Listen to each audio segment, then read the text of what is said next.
مختصر حمد و ثنا کے بعد آج ہم تمام دوست اپنے مذہب سے، اپنے دین سے سادہ زندگی، سمپلسٹی، اعتدال پر مبنی زندگی کے متعلق سیکھنے کی کوشش کریں گے تاکہ ہم اپنی عملی زندگی کو بہتر بنا سکیں اور اپنی عملی زندگی بہتر گزار سکیں۔ 29 اپریل جنگ کا ایڈیٹوریل پیج، اداراتی صفحہ، وہاں اقوام متحدہ UNO کی ایک رپورٹ پر تبصرہ تھا کہ پاکستان میں اس وقت 1 کروڑ لڑکیاں جو شادی کی عمر سے گزر چکی ہیں، لڑکی اس لیے کہہ رہا ہوں شادی نہیں ہوئی، 35 سال سے زیادہ ان کی عمر ہے اور وہ شادی کے انتظار میں ہیں، ان کے ہاتھ پیلے نہیں ہوئے۔ اور ظاہر ہے اس کی وجہ یہی ہے کہ نکاح کے بندھن کو، نکاح کی رسم کو ہم نے مشکل ترین بنا دیا ہے۔ پھر بر صغیر میں دکھاوے کا چلن بہت زیادہ ہے، پھر لڑکا اور لڑکی اس جدید دنیا میں آئیڈیلسٹ بنے ہوئے ہیں، مثالیت پسند بنے ہوئے ہیں۔ حالانکہ نکاح کا رشتہ جو نبھایا جاتا ہے وہ کمپرومائز کرنا پڑتا ہے، راضی نامہ کرنا پڑتا ہے، شکایتیں پیدا ہوتی ہیں، شکایتوں کو دور کرنا پڑتا ہے، کبھی ہلکی زبان کھولی جاتی ہے اور کبھی تیز زبان روک لی جاتی ہے۔ اس طرح زندگی کی یہ گاڑی آگے بڑھتی ہے۔ بہرحال ہم براڈ اسپیکٹرم میں، ایک بڑے پیمانے میں مذہب کی جو سادہ تعلیم ہے یا سادگی کے حوالے سے تعلیم ہے، اس کو جانیں گے اور سمجھیں گے۔ سورہ صاد جو کہ مکی سورت ہے اور عام خیال یہی ہے کہ مکہ کے دور آخر میں نازل ہونے والی سورتوں میں سے یہ سورت ہے۔ اس کی آیت نمبر 86 میں نبی علیہ السلام کے لیے ایک لفظ استعمال ہوا ہے کہ اللہ کے رسول صلی اللہ علیہ وسلم متکلف نہیں تھے۔ متکلف کا معنی ہوتا ہے تکلف کرنے والا، یعنی جو وہ نہیں ہے اپنے آپ کو وہ بنا کر پیش کرنے والا۔ ہمارے نبی صلی اللہ علیہ وسلم جیسے تھے ویسے ہی اپنے آپ کو لوگوں کے سامنے پیش کیا کرتے تھے۔ نعوذ باللہ من ذالک، ہمارے رسول نمائشی نہیں تھے، ہمارے رسول بناوٹی نہیں تھے، ہمارے رسول صلی اللہ علیہ وسلم میں کوئی دکھاوا نہیں تھا۔ خود اللہ رب العالمین نے نبی علیہ السلام کی زبانی لوگوں سے یہ کہلوایا، اے نبی ان سے کہہ دیجئے قل ما اسألکم علیہ من اجر، جو دعوت میں تمہارے سامنے پیش کر رہا ہوں، جو الہی پیغام تمہیں سنا رہا ہوں، بے غرض ہو کر، میری کوئی ذاتی غرض نہیں ہے، میرا کوئی ذاتی مقصد نہیں ہے۔ وما انا من المتکلفین، اور میں بناوٹی لوگوں میں سے بھی نہیں ہوں، میں جیسا ہوں ویسا ہی اپنے آپ کو پیش کر رہا ہوں۔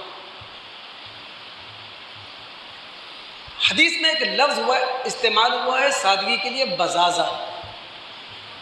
ابو داؤد کتاب الترجم کی روایت ہے، ابو امامہ ایاس بن ثعلبہ الانصاری رضی اللہ تعالیٰ عنہ یہ راوی ہے۔ وہ کہتے ہیں ایک موقع پر ہم صحابہ نبی علیہ السلام کے سامنے بیٹھے تھے اور دنیا کے حوالے سے ہماری بحث تھی، تو اس موقع پر نبی علیہ السلام نے ہم سے کہا تھا، میں نے آپ سے کئی مرتبہ کہا کہ اللہ کے رسول صلی اللہ علیہ وسلم موقع کی تلاش میں رہتے تھے۔ دعوت ہمیشہ اس وقت چوٹ کرتی ہے کہ جب طبل بجایا جائے یا دعوت پیش کی جائے، جب موقع ہو، جب ماحول بنا ہوا ہو، جب ذہن حاضر ہو۔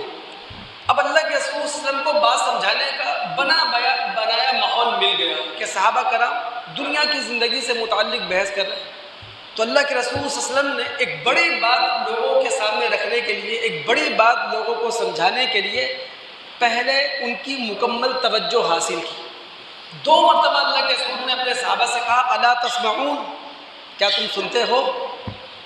الا تسمعون، کیا تم حاضر ہو؟ اب جب وقت کا نبی اپنے شاگردوں سے یہ کہے گا، اپنے صحابہ سے یہ کہے گا کہ بھائی تم میری بات سن رہے ہو توجہ کے ساتھ، تو کیوں نہیں صحابہ 100% دل دماغ کے ساتھ حاضر ہو جائیں گے؟ اور جب نبی علیہ السلام نے صحابہ کی پوری توجہ حاصل کر لی، اس کے بعد اللہ کے رسول نے ایک بات ان کے سامنے رکھی، اور وہ بات اللہ کے رسول نے ان کے سامنے دہرائی۔ آپ نے فرمایا ان البزاز من الایمان، ان البزاز من الایمان، لوگوں سادگی ایمان کا حصہ ہے۔ یقیناً سادگی، سمپلسٹی، یعنی اعتدال کے ساتھ زندگی گزارنا، یہ ایمان کا تقاضا ہے۔ نبی علیہ السلام کی زندگی سے ایک مثال آپ کے سامنے رکھتا چلوں۔ جو بھی آپ دوستوں میں سے نبی علیہ السلام کی سادہ زندگی کا مطالعہ کرنا چاہتا ہے، مشکات اٹھائے، وہاں ایک باب ہے، باب فضل الفقراء وما کان من عیش النبی صلی اللہ علیہ وسلم، فقراء کی فضیلت اور نبی علیہ السلام کی زندگانی کیسے تھی، اس باب کا مطالعہ کریں۔ اللہ کے رسول صلی اللہ علیہ وسلم کی جو سمپلسٹی ہے، اللہ کے رسول کی سادہ زندگی ہے، وہ آپ کی نگاہوں کے سامنے آ جائے گی۔ وہاں بخاری اور مسلم کے حوالے سے ایک روایت ہے اور بڑی معروف روایت ہے۔ اب یہاں سادہ زندگی کو سامنے رکھ کر اس حدیث کا مطالعہ کریں۔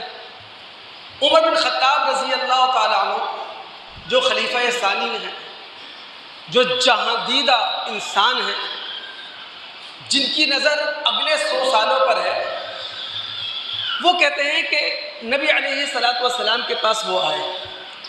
یہ وہ موقع تھا کہ ہمارے نبی صلی اللہ علیہ وسلم مضطجع علی رمال حصیر، اللہ کے رسول صلی اللہ علیہ وسلم ایک بوریے پر لیٹے ہوئے تھے، اور وہ بوریا کھجور کی چھال کا ہوگا یا کھجور کے پتوں کا ہوگا۔ نبی علیہ السلام اور کھجور کے اس بوریے کے درمیان کوئی درمیان میں چیز نہیں تھی استراحت کے لیے کہ اللہ کے رسول اس پر آرام فرما رہے ہیں، تو آپ صلی اللہ علیہ وسلم کی جو کمر ہے وہ براہ راست اس بوریے پر تھی۔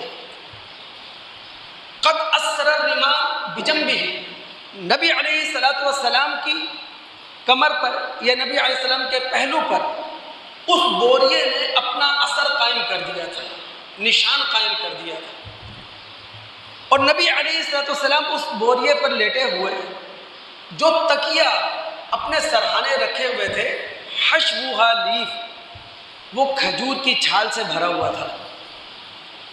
اب ظاہر ہے وقت کا صحابی اور جہاں دیدہ انسان 100 سال آگے پر نظر رکھنے والا جب یہ منظر دیکھے گا تو ضرور رسول سے کہے گا کہ رسول ادعو اللہ، اللہ تعالیٰ سے دعا کریں کہ یوسع اللہ علی امتک او کما قال، کہ اللہ رب العالمین آپ کی امت کو بھی فراخی دے دے۔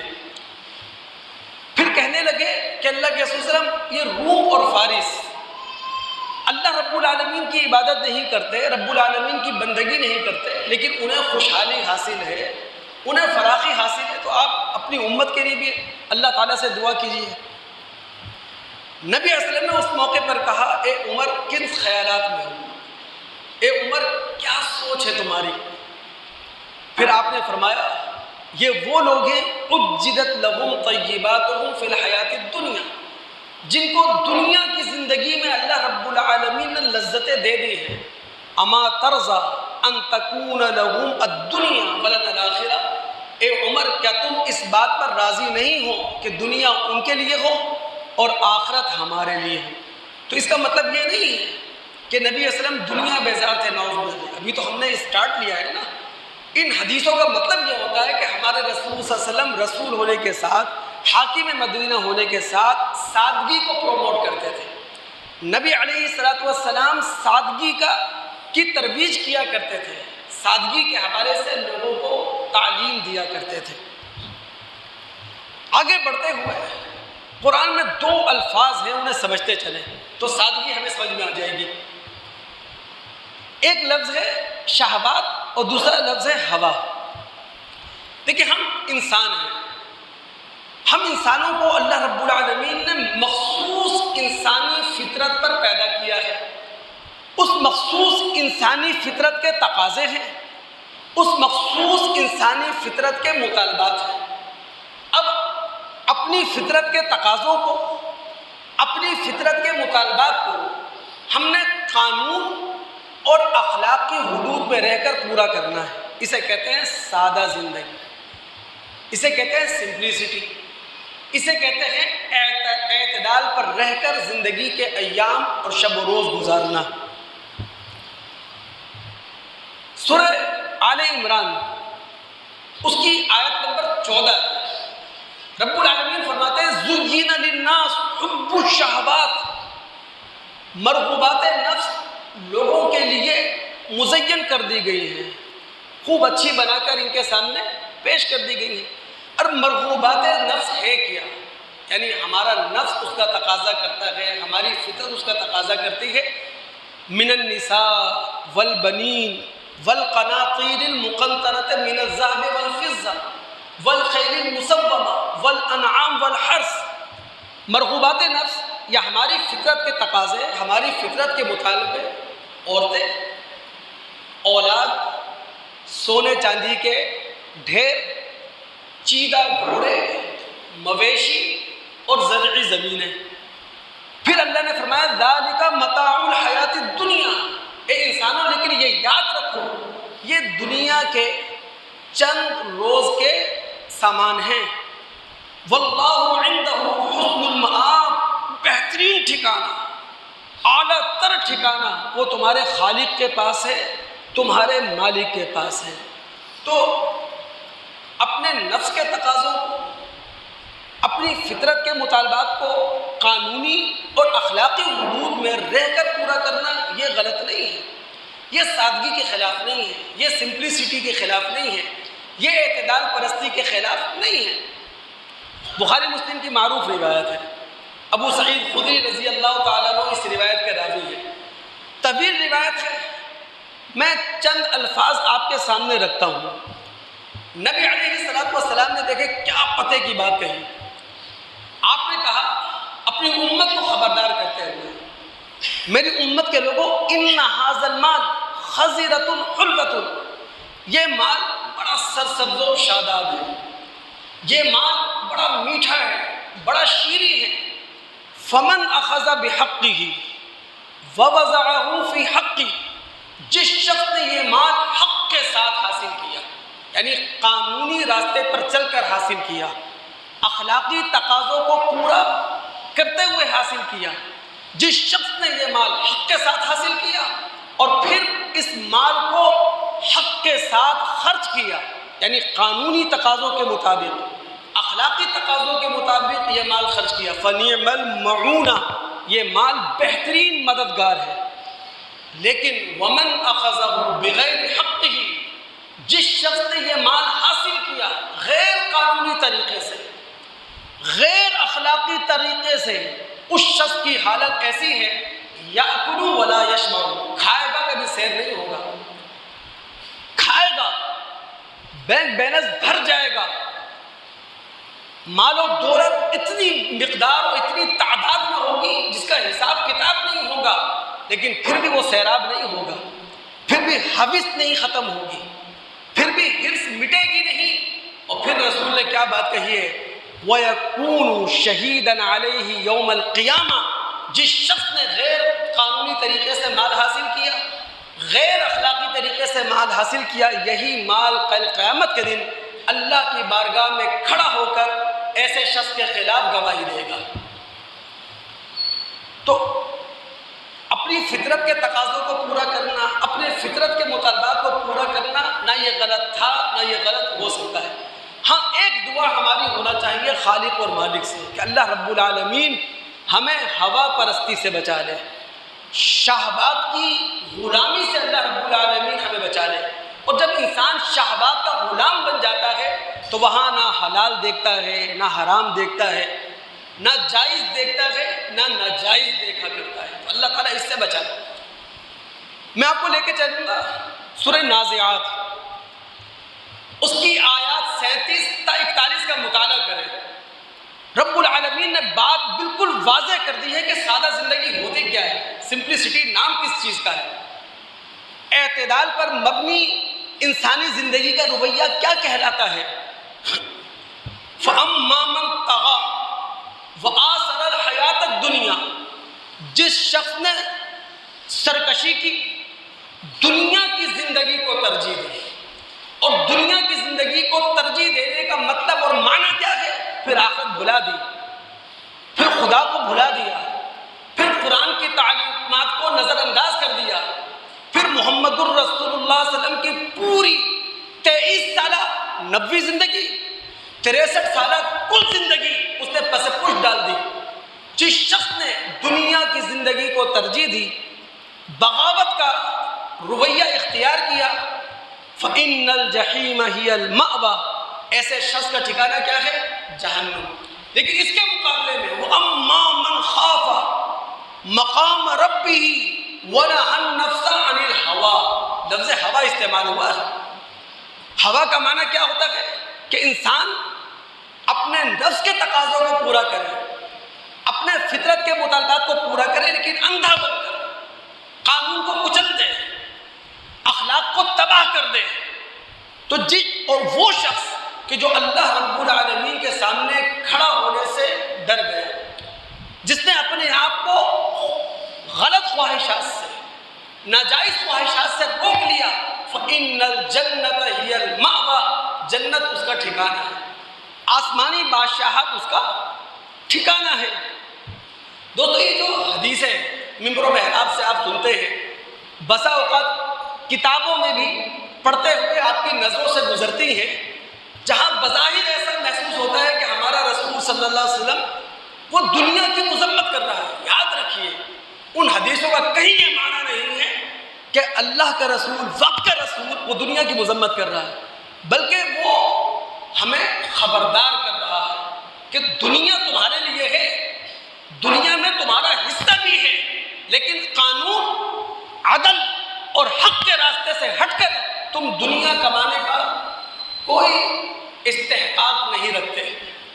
تم دنیا کماؤ، تم دنیا حاصل کرو، لیکن حق کے راستے پر رہ کر، عدل کے راستے پر رہ کر، قانون کے راستے پر چل کر، اخلاق کا پہناوا اوڑھ کر تم دنیا حاصل کرو۔ وہ جو حدیث آتی ہے الدنیا سجن المؤمن و جنت الکافر، دنیا مومن کے لیے قید خانہ ہے اور کافر کے لیے جنت ہے۔ وہ دنیا کی مذمت نہیں ہے، بلکہ ہم مسلمانوں کو خبردار کیا ہے کہ جو خدا کا باغی ہے، جو رسالت کا باغی ہے، جو اللہ رب العالمین کی وحی سے منہ پھیر لینے والا ہے، اس کی مرضی ہے جس طرح چاہے زندگی گزارے۔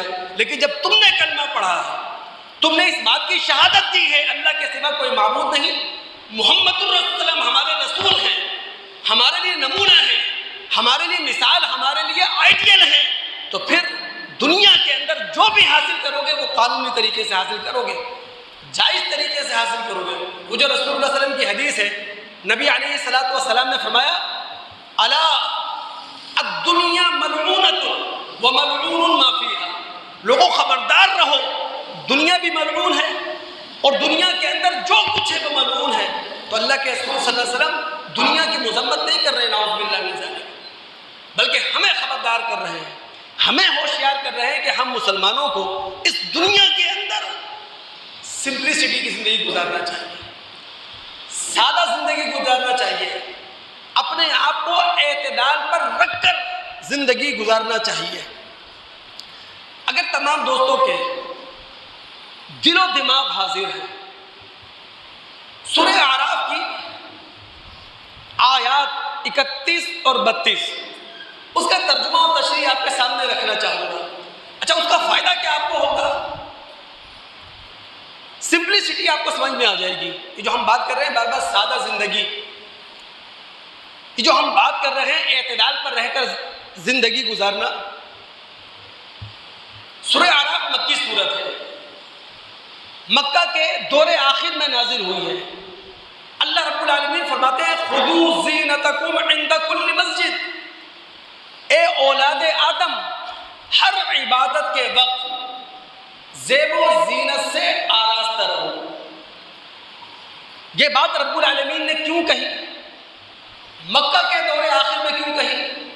عربوں نے، خاص کر قریش مکہ نے، ابراہیم علیہ السلام کے زمانے سے حج اور عمرے کے لیے جو ایک درویشانہ لباس چلتا آ رہا تھا جسے آپ احرام کہتے ہیں، اس کو عریانیت سے بدل دیا تھا۔ انہوں نے کہا کہ جب ہم بیت اللہ کا طواف کریں، اللہ کے گھر کا طواف کریں، تو یہ احرام کی چادریں بھی کیوں پہنیں؟ حالانکہ وہ درویشانہ لباس تھا، فقیرانہ لباس تھا۔ کہنے لگے یہ بھی کیوں پہنے؟ یہ ہوتی ہے مذہبی انتہا پسندی۔ جناب یہ بھی دنیا ہے، یہ بھی دنیا کا مال ہے، یہ بھی دنیا کا متاع ہے، اسے بھی اتارو۔ مرد و عورت برہنہ بیت اللہ کا طواف کیا کرتے تھے۔ رب العالمین نے ان کی اس مکاری پر حملہ کرتے ہوئے کہا تھا یا بنی آدم، اے اولاد آدم خذوا زینتکم عند کل مسجد، ہر عبادت کے وقت زیب و زینت سے آراستہ رہو، یعنی تم اپنا لباس پہنو۔ اب ظاہر ہے مسجد آئیں گے، پاکستان کے اندر جو قومی لباس ہے وہ شلوار قمیض ہے، عرب کے اندر قومی لباس جبہ ہے، یورپ کے اندر پینٹ شرٹ ہے۔ جو علاقائی لباس ہوگا، ستر پوش لباس ہوگا، وہ لباس پہن کر ہم عبادت کرنے کے لیے عبادت گاہ پہنچ جائیں گے۔ یاد رکھیے لباس نہ تقوی کے خلاف ہوتا ہے، لباس نہ دینداری کے خلاف ہوتا ہے۔ پھر یہی آیت نمبر 31 ہے، اگلا جملہ کیا ہے؟ وَكُلُوا وَاشْرَبُوا، اے انسانوں اور آدم کی اولاد کھاؤ پیو، یعنی جس طرح لباس تقوی اور دینداری کے خلاف نہیں ہے، بالکل اسی طرح کھانا اور پینا یہ تقوی اور دینداری کے خلاف نہیں ہے۔ دینداری کے خلاف، تقوی کے خلاف چیز کیا ہے؟ وَلَا تُسْرِفُوا إِنَّهُ لَا يُحِبُّ الْمُسْرِفِينَ، اسراف نہ کرو، حد سے تجاوز نہ کرو، فضول خرچی نہ کرو۔ یہ ہے دینداری کے خلاف، یہ ہے تقوی کے خلاف، یہ ہے سادگی کے خلاف، یہ ہے سمپلسٹی کے خلاف، یہ ہے اعتدال کے خلاف۔ اب یہاں آپ کو روکوں گا دوستو، دماغ حاضر رکھیے۔ قرآن کا مطالعہ ہمیں بتاتا ہے اللہ رب العالمین نے فضول خرچی کے لیے قرآن میں دو الفاظ استعمال کیے ہیں، ایک ہے اسراف اور دوسرا ہے تبذیر۔ اب اہل لغت ان دونوں لفظوں میں جو فرق ہمارے سامنے رکھتے ہیں وہ یہ، اسراف کہتے ہیں جائز کاموں کے اندر فضول خرچی، تبذیر کہتے ہیں جائز اور ناجائز دونوں طرح کے کاموں میں فضول خرچی۔ مذہب نہ جائز کاموں میں فضول خرچی کو برداشت کرتا ہے، نہ ناجائز کاموں کے اندر فضول خرچی کو برداشت کیا کرتا ہے۔ اور پتہ ہے دوستو آپ کو، اہل تبذیر، فضول خرچ اللہ تعالیٰ نے کنہیں کہا؟ سورہ بنی اسرائیل میں جائیں آپ کو، مکہ کے دور آخر میں نازل ہوئی ہے۔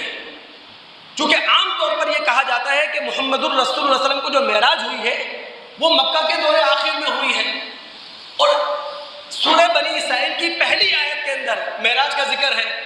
اس کی آیت نمبر 26 اور 27 کا مطالعہ کریں، اللہ رب العالمین فرماتے ہیں اہل تبذیر، اہل اسراف، فضول خرچ لوگ وہ ہیں جو اپنے عیاشیوں میں پیسہ لٹا رہے ہیں، جو اللے تللوں پر پیسہ لٹا رہے ہیں، جو بے مقصد پیسہ خرچ کر رہے ہیں۔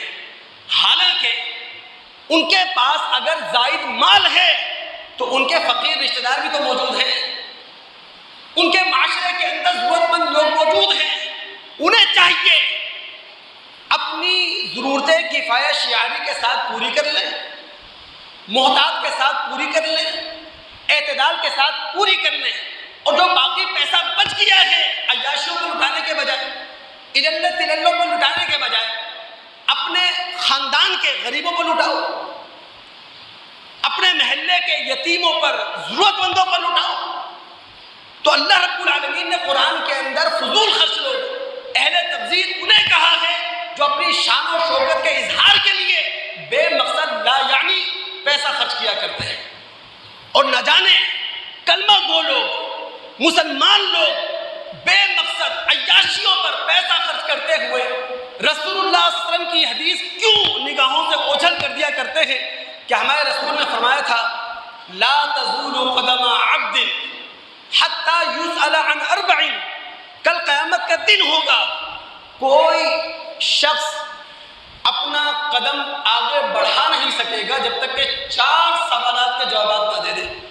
ان 4 سوالات میں سے ایک سوال رب العالمین کرے گا ہم تمام انسانوں سے، مسلمانوں سے، وہ مال کے بارے میں۔ وہ سوال کیا ہوگا؟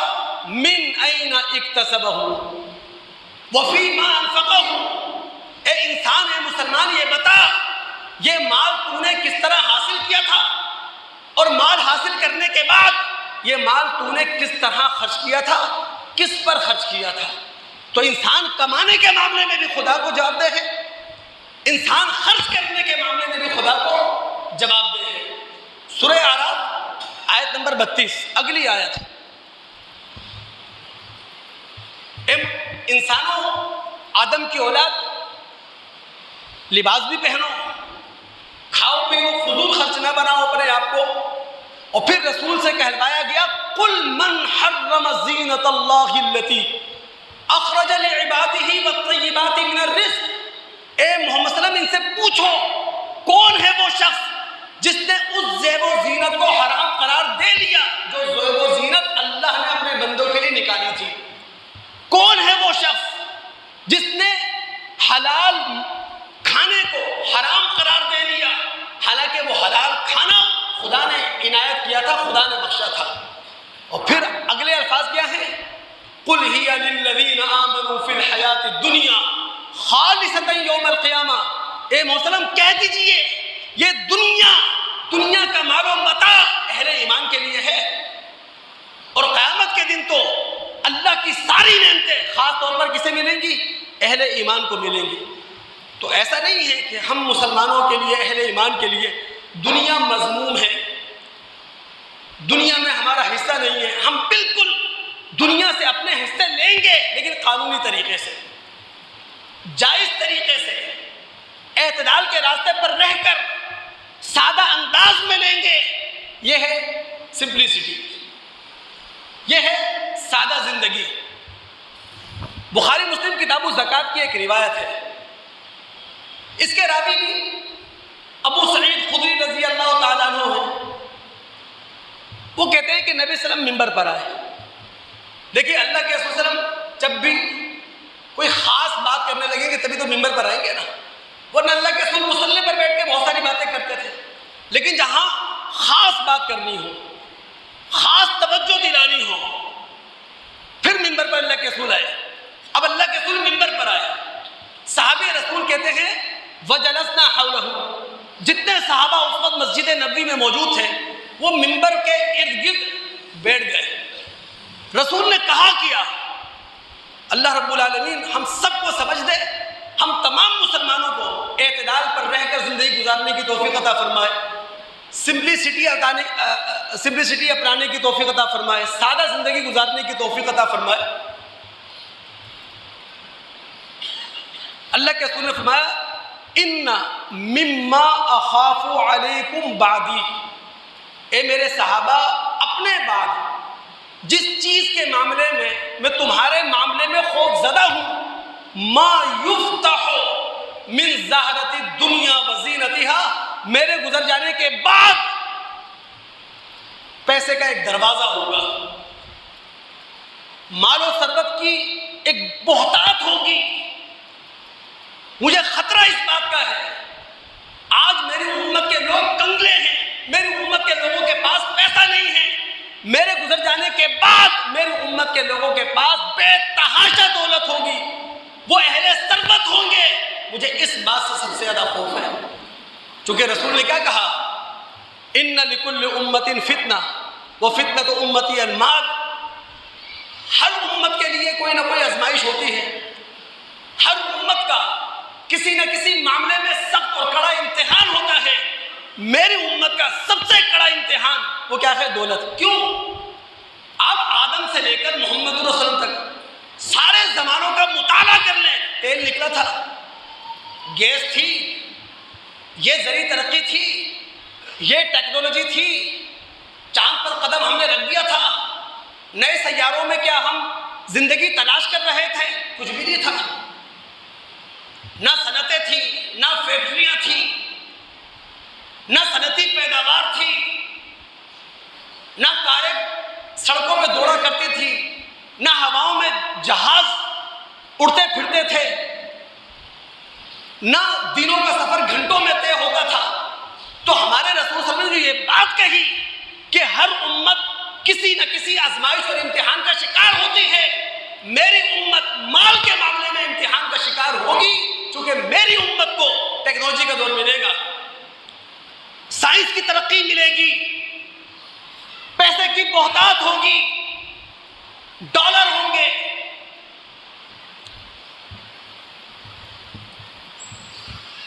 اب اگر پاکستان یعنی ہماری مجموعی آبادی 25 سے 26 کروڑ، اس میں 1 کروڑ لڑکیاں جن کی عمریں 35 سال سے زیادہ ہو چکی ہیں اور وہ بن بیاہ بیٹھی ہیں، تو اس کی وجہ یہی ہے کہ ہماری زندگی سادہ نہیں رہی، سمپلسٹی ختم ہو گئی ہے، ہم اعتدال کے راستے پر نہیں رہے، ایک آسان سی رسم کو، ایک آسان سے بندھن کو مشکل ترین ہم نے بنا دیا،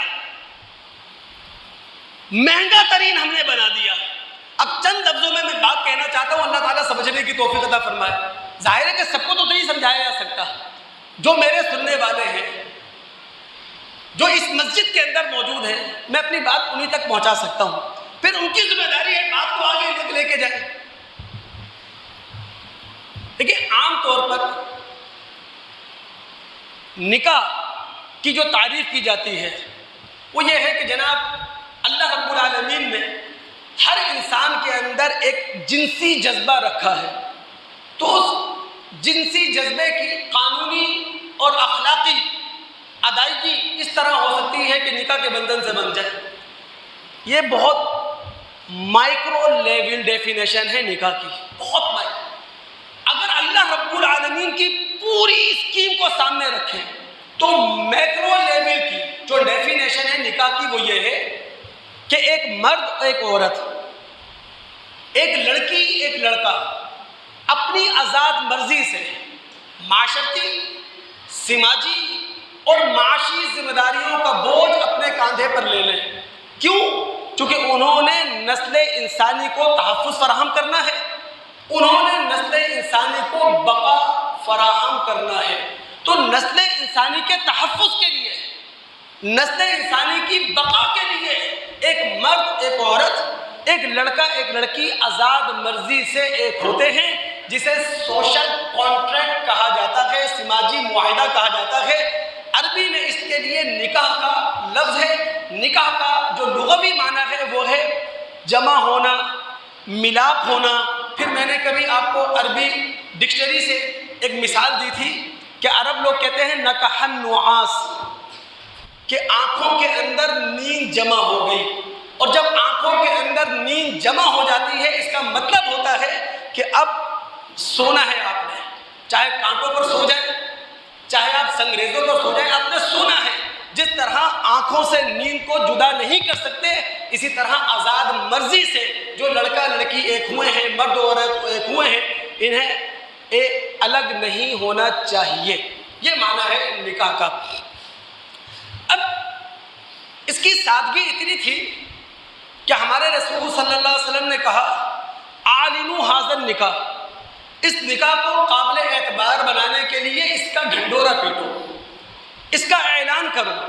اور پھر کہا وَاجْعَلُوهُ فِي الْمَسَاجِدِ، کہ جناب تمہارا جو نکاح ہو، نکاح کی تقریب ہو، ایجاب و قبول کی تقریب ہو، وہ مسجد کے اندر ہو۔ یہاں دوستوں کو روکوں گا، آپ یقین مانیں اس پر بہت سخت قدم ہم مسلمانوں کو اٹھانا چاہیے اس حوالے سے۔ ظاہر ہے میں بھی نکاح پڑھایا کرتا ہوں، مسجد کے اندر نکاح کا اپنا ایک لطف ہے، اور آپ چلے جائیں باہر ہال میں، وہاں آپ نکاح کا خطبہ پڑھ رہے ہیں، قرآن کی آیتیں پڑھ رہے ہیں، جو دھوم مچا ہوا ہے، جو اتھل پتھل ہو رہی ہے، جو ہنگامہ آرائی ہو رہی ہے، الامان والحفیظ، اللہ کی قسم کبھی کبھی ہاتھ جوڑنا پڑ جاتے ہیں کہ خدا را اللہ رب العالمین کے نام کا اتنا مذاق نہ اڑاؤ، محمد الرسول اللہ صلی اللہ علیہ وسلم کی سنت کا اتنا مذاق نہ اڑاؤ، کہنا پڑ جاتا ہے۔ یہ حالت ہے ہماری، کیمرے اس کی پوری چاق و چوبند کے اندر جو ہے وہ نکاح ہوگا، ابھی رک جائے جناب، ہم نے تصویر لینی ہے سگنیچر کی۔ کیا ڈرامے ہو رہے ہیں، کیا ہنگامہ آرائی ہو رہی ہے۔ رسول نے تعلیم دی تھی وَجْعَلُوهُ فِي الْمَسَاجِدِ، نکاح کی تقریب مسجد کے اندر منعقد کرو۔ کتنی سادگی سے ہوگی یہ تقریب، کتنے اہتمام کے ساتھ ہوگی یہ تقریب، کتنی عزت کے ساتھ ہوگی یہ تقریب، خدا کے نام کی برکت حاصل ہوگی، محمد الرسول اللہ صلی اللہ علیہ وسلم کے درود کی برکت حاصل ہوگی۔ کوئی احساس ہی نہیں ہو رہا ہے۔ آج تک یہود و نصارہ کا جو نکاح ہے سمپل انداز میں دن کے وقت وہ ان کے عبادت خانوں کے اندر ہو رہا ہے۔ ہم مسلمان پتہ نہیں کن سوچوں کا شکار ہو گئے ہیں، کن خیالات کا شکار ہو گئے ہیں۔ تو اللہ کے رسول صلی اللہ علیہ وسلم نے کہا تھا جناب اس نکاح کو قابل اعتبار بنانے کے لیے اس کا اعلان کرو، مسجدوں کے اندر ایجاب و قبول کی تقریب کرو، اور وَاضْرِبُوا عَلَيْهِ بِالدُّفُوفِ، اور دف بجاؤ۔ خوشی کا موقع ہے نا، خوشی کا اظہار ہونا چاہیے، مبارکبادیں ہونا چاہیے، گلے ملنا چاہیے، ماتھے چومنا چاہیے، خوشی کا موقع ہے۔ اس کے بعد اس نکاح کے رشتے میں تقدس پیدا کرنے کے لیے، اس نکاح کے رشتے میں احترام پیدا کرنے کے لیے رسول نے کہا لا نکاح الا بولی وشاہد عدل، نکاح کے لیے ضروری ہے لڑکی کا ولی ہونا چاہیے اور نکاح کے 2 معتبر گواہ ہونے چاہیے۔ پھر اس کے بعد کیا رہ جاتا ہے؟ ولیمہ ہی رہ جاتا ہے نا دوستو، ولیمہ ایک مسنون عمل ہے، سنت پر مبنی عمل ہے۔ نبی علیہ السلام کا جب نکاح زینب بنت جحش رضی اللہ تعالیٰ عنہ سے ہوا تو اللہ کے رسول صلی اللہ علیہ وسلم نے ولیمے کی تقریب کی تھی، صحابہ کو ولیمے کی دعوت پر مدعو کیا تھا۔ اس کا ذکر قرآن کے اندر موجود ہے۔ اگر آپ سورہ احزاب کی آیت نمبر 56 کا مطالعہ کریں گے تو نبی علیہ السلام کے ولیمے کا ذکر وہاں موجود ہے۔ نبی علیہ السلام نے ایک موقع پر اپنے صحابی عبد الرحمن بن عوف کو دیکھا، عرب روایت کے مطابق ان کے کپڑے بتا رہے تھے، ان کے کپڑے پر موجود نشانات بتا رہے تھے ان کا نکاح ہوا ہے، ان کی شادی ہوئی ہے۔ تو اللہ کے رسول صلی اللہ علیہ وسلم نے پوچھا کہ عبد الرحمن بن عوف کیا شادی ہوئی ہے؟ انہوں نے کہا بالکل اللہ کے رسول میری شادی ہوئی ہے۔ اللہ کے رسول نے دعا دی بارک اللہ لک، اللہ تمہیں برکت دے۔ اور پھر اللہ کے رسول نے کہا اولیم ولو بشاتین، ولیمہ کرو، چاہے چند لوگوں کو بلاؤ اور ایک بکری ذبح کرنا پڑے۔ اب دوستو سسرال والے لے کے جاتے ہیں نا لڑکی کی ڈولی اٹھانے کے لیے تو ظاہر ہے مہمان کی حیثیت سے جاتے ہیں، لہٰذا ہمارے ہاں جو شادی کے کھانے کو حرام تک لے گئے غلط ہے، سادگی لے کر آئے آپ اس کے اندر۔ یعنی اب میکے والوں کی اگر گنجائش وہ بوتل پلانے کی ہو تو بوتل پی لے بھائی، اللہ کا شکر ادا کرے، شربت پلانے کی ہے تو شربت پی لے، اور اگر ان کی گنجائش ہے کہ 50-100 لوگوں کو کھانا کھلا سکتے ہیں تو 50-100 لوگ ہی کھانے پر لے کے جائیں، بڑن نہیں ڈالیں۔ لیکن اب چونکہ مذہب کے ساتھ ہوا یہ ہے، ہماری ناک بھی تو چھوٹی نہیں رہنا چاہیے نا، بڑی رہنا چاہیے، ہر ایک اپنی ناک کی فکر میں رہتا ہے۔ جو کام 50,000 میں ہو سکتا تھا اپنی ناک اونچی رکھنے کے لیے اب وہ کام لاکھوں میں بھی نہیں ہو رہا۔ یہ تھی نکاح کی سادہ تقریب۔ بھائی ڈھڈورا پیٹ گیا نا، مبارکباد میں نے کھانا نہیں کھایا شادی کا تو مبارکباد دے دی نا، گلے مل لیا نا میں، یہ انداز ہونا چاہیے۔ لیکن معذرت کے ساتھ وہ چیز رہی نہیں ہمارے اندر۔ تو شادی کا کھانا حرام نہیں ہے، ہاں یہ ضرور ہے کہ میکے والوں کی گنجائش کو سامنے رکھا جائے کہ جناب ان کی گنجائش کیا ہے۔ اگر اسی لیے اہل محلہ کو بھی مداخلت کرنا چاہیے، سوسائٹی کو بھی مداخلت کرنا چاہیے اور قانون کو بھی مداخلت کرنا چاہیے، یہ غلط نہیں ہے، بالکل ایسا کرنا چاہیے۔ اب آ گیا جہیز کا معاملہ۔ سب سے زیادہ جو بگاڑ پیدا ہوا نا نکاح کے معاملے میں وہ جہیز سے ہوا ہے۔ جہیز یہ شریعت کے خلاف ہے، شریعت کی تعلیمات کے خلاف ہے۔ اصولی طور پر نکاح کا عمومی خرچہ لڑکے کو برداشت کرنا چاہیے، نہ کہ لڑکی کو، لڑکی کے گھر والوں کو۔ اب ہو کیا رہا ہے، لڑکی کے ماں باپ پوری زندگی پیسہ جوڑنے میں لگے رہتے ہیں۔ کیوں؟ بیٹی کو بیانا ہے، اس کے جہیز کا، غریب سے غریب آدمی لاکھوں روپے جہیز دیتا ہے، غریب سے غریب آدمی۔ اب جہیز کی یہ ظالمانہ رسم ختم نہیں ہو سکتی۔ کیوں؟ اس کی جڑیں بہت گہری ہو گئی ہیں، بہت گہری، لیکن اس کے اندر سمپلسٹی آ سکتی ہے، سادگی آ سکتی ہے۔ وہ کیا؟ بھائی جہیز نام کس چیز کا ہے کہ ایک لڑکا لڑکی ایک ہونے جا رہے ہیں، مرد و عورت ایک ہونے جا رہے ہیں، ابھی ان کی زندگی کا اسٹارٹ ہے، ان کی زندگی کا ابتدائیہ ہے۔ ان کو زندگی گزارنے کے لیے، زندگی کی گاڑی آگے لے جانے کے لیے کچھ بنیادی چیزیں چاہیے ہیں۔ تو بھائی میکے والے، سسرال والے مل کر تھوڑے بہت تحائف فراہم کر دیں، دوست احباب تھوڑی سی مدد کر دیں، ہو سکتا ہے نہیں ہو سکتا یہ؟ تو اس جہیز کے نام پر جو ظلم ہو رہا ہے، اس کو اگر سادہ انداز میں اس ضرورت کو پورا کیا جائے تو یقین مانیے بہت ساری لڑکیوں کا گھر بس سکتا ہے۔ اللہ رب العالمین عمل کی توفیق عطا فرمائے۔ جب تک اہل ثروت، مال و دولت رکھنے والے اس حساس مسئلے کو نہیں سمجھیں گے، مسئلہ حل نہیں ہوگا۔ جن کے پاس پیسہ ہے، پیسہ لٹا رہے ہیں، ان کے پاس تو پیسہ ہے نا، ان کی گلی میں، ان کے محلے میں جس لڑکی کی عمر 35 سال ہو چکی ہے، رشتہ نہیں آ رہا، کوئی اس گھر میں داخل نہیں ہو رہا کہ کیا جہیز ملے گا ہمیں یہاں، صرف مالداروں کی وجہ سے۔ ان کے پاس پیسہ ہے، پیسہ لٹا رہے ہیں، ایسے پیسہ لٹاتے ہیں وہ لوگ۔ جب تک اہل ثروت نہیں کھڑے ہوں گے، اللہ کی قسم خدا پوچھے گا آپ لوگوں سے۔ اسی طرح حکومت وقت کو بھی قانون سازی اس حوالے سے کرنا چاہیے۔